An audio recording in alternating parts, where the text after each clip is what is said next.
Good morning, guys. It is Brian here. I am at the Magic Kingdom. I'm kind of tucked under a thing because I'm waiting to go in for early morning magic. This is the separately ticketed event. It is kind of like extra magic hours, except it includes breakfast and you have to pay for it. So, not sure if that's a win, but that's what I'm here to find out, is whether this is something that is actually worth the money to do. As you can see, there's quite a few people up there just letting us in now. It is 7:43 a.m. The event is supposed to start at 7:45. Now, all of these people is a mix between the early morning magic and dining reservations and people here for tours and stuff. So it looks a little bit worse than it probably is, but let's find out. So here we are walking in the Magic Kingdom. Like I said, there's still a lot of people. Not everybody is here for morning magic. But as far as I could tell, they let us all in. But there's no real direction here.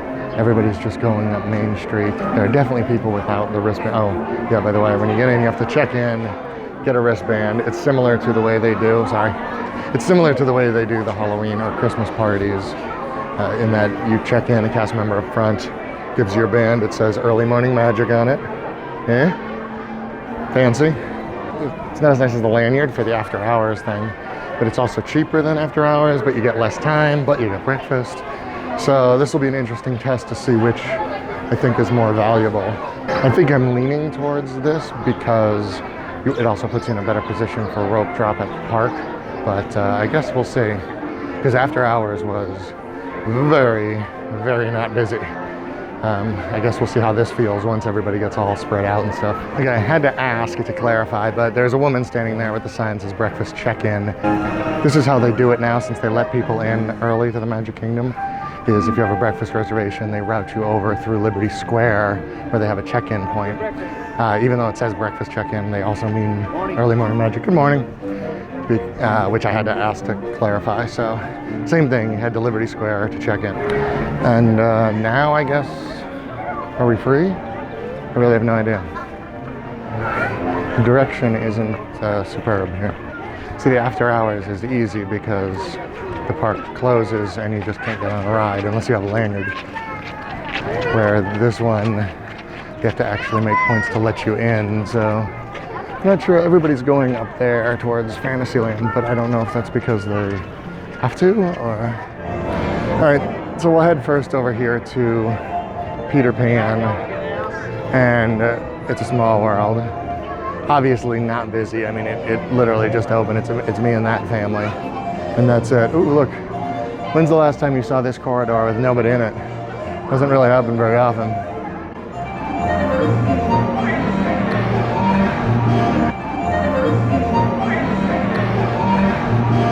So yeah, I mean, obviously you could walk on to Peter Pan, or it's a small world right now. I'm walking in the end of this way because for extra magic hours, this is where they usually have the rope.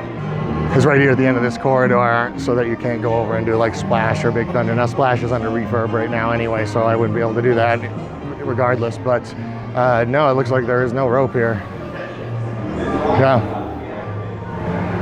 There's no rope here, so let's go this way. You know why? Because nobody's over this way. And there is nothing I enjoy more than walking around in the park by myself. I'm in the Rapunzel restroom area, which, you know, I know it gets a lot of grief because it's just a bathroom, but it's a really nice one. So, I mean, I guess if they were going to build new bathrooms, I appreciate that they put some effort into it.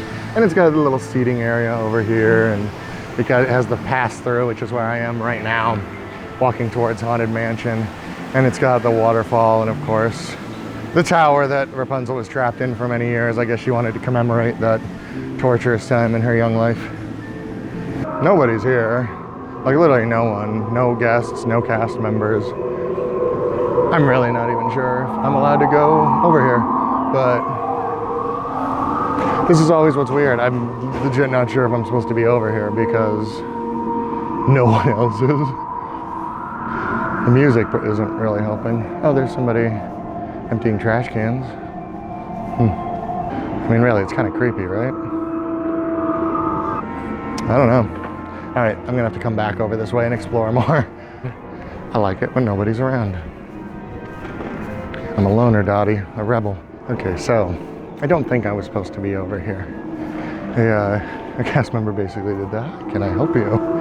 And said that none of the attractions on this side are open yet. Like I said, normally there would be a rope here for extra magic hours to make sure nobody goes that way. Okay, so I broke down. It's only like 8 o'clock, but I was real hungry and I kind of needed coffee. So I came into the Pinocchio Village House to check out what they had for breakfast. That's where the breakfast is. You come to Pinocchio Village House. You can only get in if you're wearing the wristband. I almost showed you this hand, but that's the wrong band. Batman, he tells me time. And the breakfast is actually a lot more substantial than I thought. I thought they were gonna have like one item, like a egg and cheese flatbread or something. But they have this whole buffet of sausage and frittata and eggs and pastries, coffee, juices. This is open till 10 for morning magic guests only, and you can come back as many times as you want. You can come back for food, you can come back for coffee, you can just grab another pastry if you want to go, and you can take it out to go too. So it might not be a bad idea to just run in. If you're hungry in the morning, run in, grab a pastry, coffee, go back out, come back again later. So, but the buffet is only out until 10, so don't wait till 10. Wait, at least 9:45, and you're probably getting the scraps then. I would say 9:30 maybe. But I did not expect this. And I got to watch people in Small World, although there's no one riding Small World. That's the queue. I haven't seen a boat go the entire time I've been sitting here. Okay, so I clarified a few things. I'm sure there are quite a few of you who have already left comments from a minute ago. But when I was in there, the cast members in Pinocchio Village House were excellent, as they all are. But I mean, as soon as they saw I was filming a video, they came over. They asked if I needed anything from them, so I asked them to explain the morning magic to me again. And I'm an idiot because it's specifically called Fantasyland Extra Morning Magic. So obviously it's only Fantasyland. In fact, it's only 3 attractions: Seven Dwarfs Mine Train, Peter Pan, Winnie the Pooh, and that's it. She said they do try to get other attractions up during the event. Prince Charming's Regal Carousel is running right now with guests on it. It's a Small World is setting up now, so they should be open before 9. She said the goal is to have all of Fantasyland basically open a little bit before 9 to give the morning magic people a little bit more of an advantage. I'll wait to make my judgment for now. Now I think I'm gonna go try to ride Seven Dwarfs Mine Train. It is 8:17, so morning magic's been for about a half an hour. But let's see how long that wait is. I just rode Mine Train. It is now 8:24, so that was 7 minutes total, and that's walking. They actually have this rope open right here, right at the exit, in case you just want to turn around and go right back on. The only wait I had was waiting for the next train to pull up so I could load in. So yeah, you definitely can just cycle through Seven Dwarfs Mine Train over and over and over again if that's something you are interested in. In fact, this is probably about the only time you can do that if it's something you want to. Even as another video that we shot, that I don't know if you've seen yet or not, proved, even getting here at rope drop doesn't mean you can ride multiple times with no wait. It means you can ride multiple times with a marginal wait, but this is no wait. So now they have cast members at the exits to Fantasyland turning people back because you're not supposed to be back there. So they just weren't ready for me to walk into the park and immediately start wandering into Liberty Square, I guess. So yeah, Peter Pan also has no wait. I just went back in and re-upped my coffee, got a new pastry. Pastries, they have a chocolate pastry in there that's actually pretty good. So I might go back for another one of those before this is over. So Seven Dwarfs, obviously no line. Peter Pan, I just went by, no line whatsoever. Gonna walk over to Winnie the Pooh, but I'm gonna take a guess here that it's no line. Now, I just ran into a lovely Touring Plan subscriber that was telling me they had a Be Our Guest breakfast reservation and are out already and now just kind of wandering and waiting. I'm wondering if that's also what that is. All those people over there are just the people who are already out of Be Our Guest and aren't allowed to ride anything yet. I have a feeling they might start forming a queue for Seven Dwarfs Mine Train pretty soon for when it does open to the public at 9-ish. I am almost at Winnie the Pooh. Hey, guess what? No line.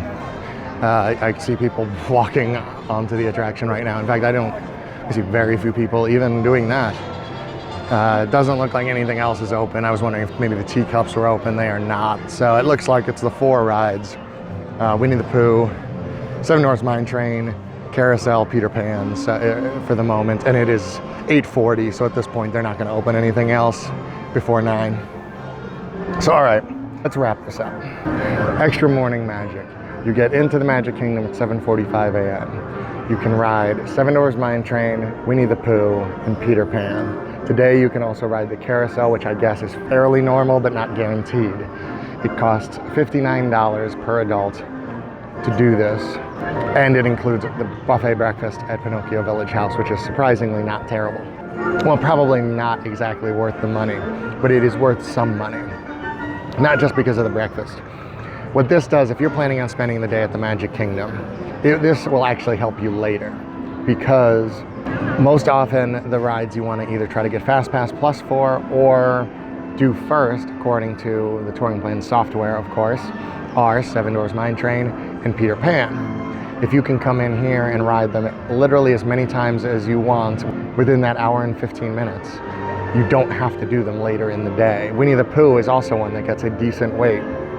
So now you have 3 attractions that you don't have to get Fast Passes for, you don't have to even bother putting on your touring plans, you can ignore. So now you can get Fast Passes for Space Mountain, for Big Thunder Mountain, for Splash Mountain, Jungle Cruise, Pirates, Buzz Lightyear, any of those would be fine. Enchanted Tales with Belle, if you have kids that are going to want to see that, that's a decent use of Fast Pass as well. So you get Fast Passes for 3 of those, much easier Fast Passes to get. You can even get same-day Fast Passes for some of those. Added bonus is now you are already in the park before 9 o'clock, so it is about 8:45 now. In 5 or 10 minutes, you just pick whatever attraction you want to go on first, the one you didn't get the Fast Pass for. Haunted Mansion is real close. You can get down to Space Mountain pretty easy going around this way. Just set up near one of those, you're gonna be one of the first ones on. Step 1 done already. Comparing it to the after hours had way more attractions open, and the lines were definitely similar. Actually, Mine Train had a little bit of a line, but it was barely a line. So that one you can do a lot more, you have a longer time, but it's also about double the price. So I think it comes down to this. Are you willing to spend $120 and do another park that day, come to the Magic Kingdom late, do as much as you can? Or do you want to spend a day at the Magic Kingdom and kind of enhance your plan by spending the $60? I would choose morning magic, I think, over after hour, but I'm also an early riser, so that late at night, I just kind of want to go to bed. I don't really want to ride Space Mountain again. But I think for the people who prefer to be in the parks at night, that is probably better, but it's so expensive. I don't know. I can't decide, so I'll tell you what. Why don't you guys, of course, like this video, of course, subscribe to the channel, but in the comments below, tell me what you think. Who wins this battle of extra magic hours that you have to pay for now? Morning magic or after hours? Which one do you think you would do? Thank you very much for watching. Be excellent to each other.